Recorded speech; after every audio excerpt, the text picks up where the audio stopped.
أجل تغطية الحاجيات الوطنية من هذه الفاكهة وتقليل فاتورة الاستيراد، خاصة الاعتماد على المنتوج المحلي من التفاح، وذلك من خلال مرافقة الفلاحين ومن خلال أيضا توسيع المساحات المزروعة. المزيد عن هذه الشعبة الفلاحية الواعدة بولاية باتنا دائما مع يونس لك حلزيب. يونس، أهلا وسهلا بك، تفضل.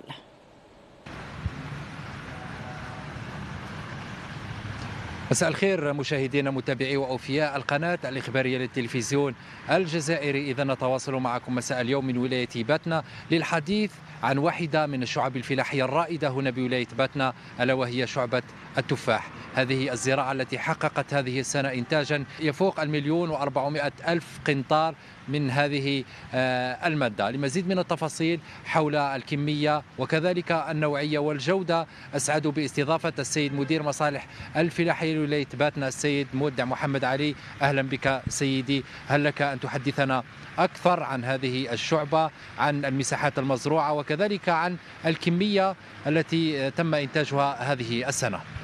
بسم الله الرحمن الرحيم، والصلاة والسلام على أشرف المرسلين. ما بعد، أولا نشكركم على هذه الاستضافة. ثانيا ولاية باتنا تعتبر ولاية رائدة ومن الأولى وطنيا في شعب التفاح، حيث المساحة وين تجاوزت 5400 هكتار كمساحة كلية. المساحة المنتجة وين تجاوزت 4400 هكتار. والموسم هذا وين رانا تجاوزنا 1,355,000 قنطار، ونقولوا الحمد لله.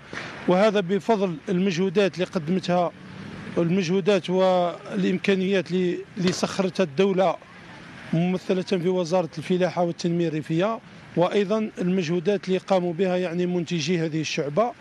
احنا أهم، وبالإشارة فقط، أهم الأقطاب الخاصة بإنتاج التفاح هنا في الولاية: عندنا قطب إشمول، عندنا قطب وطاقة، عندنا قطب مريال، وعندنا قطب حيدوسة، وعندنا أقطاب أخرى راهي في طور التطور المواسم هذه، وين في ولاية سي سليمان، وين في تيمقاد، وين مختلف، وين في عين توتة.